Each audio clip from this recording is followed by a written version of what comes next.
Once upon a time in the enchanting city of Verona, two noble families, the Montagues and the Capulets, were entangled in a bitter feud that had persisted for generations. The air was thick with animosity, and the tension between the families permeated every corner of the bustling market square. In the midst of this long-standing conflict, a young Montague named Romeo strolled through the market, his eyes wandering until they met the captivating gaze of Juliet, a radiant Capulet. Unbeknownst to them, their encounter would set in motion a tale of star-crossed love that would echo through the ages. The Montague and Capulet feud was a well-known spectacle, but as fate would have it, Romeo found himself drawn to Juliet during a masquerade ball hosted by the Capulets. Amidst the grandeur and splendor, the two lovers-to-be locked eyes, and the world around them seemed to fade away. In that fleeting moment, the feud dissolved, and only the undeniable connection between Romeo and Juliet remained. As the night unfolded, the clandestine romance deepened. Romeo, emboldened by the thrill of forbidden love, stealthily made his way into the Capulets' garden, where Juliet stood on her balcony, bathed in moonlight. Declarations of love echoed through the night as they vowed to defy the bitter enmity that separated their families. Their secret passion, however, was not destined to remain hidden. Friar Lawrence, a wise and compassionate figure in Verona, became the confidant of the young lovers. Seeing an opportunity to mend the rift between the Montagues and Capulets, he agreed to officiate their secret marriage, hoping that their union might be the catalyst for peace. Yet, the streets of Verona were not a safe haven for love.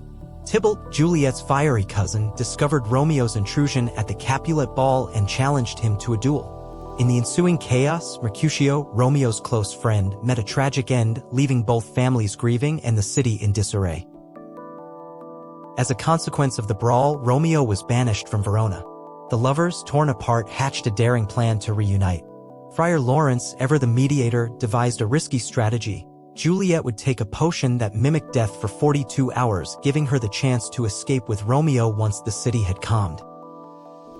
The plan, however, unraveled as miscommunication and unforeseen events led to a heartbreaking climax. Romeo, unaware of Juliet's feigned death, rushed back to Verona to be with his love. In the silent tomb, he found Juliet seemingly lifeless. Consumed by grief, he took his own life beside her. The tragedy deepened as Juliet awoke to find her beloved Romeo breathless beside her.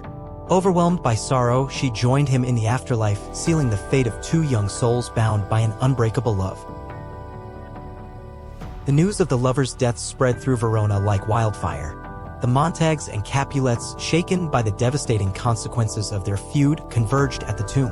The realization of their shared loss bridged the chasm between the warring families, and a fragile peace settled upon the grieving city. In the wake of the tragedy, Verona transformed. The feud that had plagued the city for so long dissolved as the families, burdened by the weight of grief, embraced the possibility of reconciliation. The legacy of Romeo and Juliet, though marred by tragedy, became a catalyst for change, a reminder that love could triumph over hatred even in the face of ultimate sacrifice. And so, as the sun set over the reconciled city of Verona, the tale of Romeo and Juliet lived on as a cautionary yet enduring testament to the power of love in the face of adversity. For more such legends and stories, subscribe.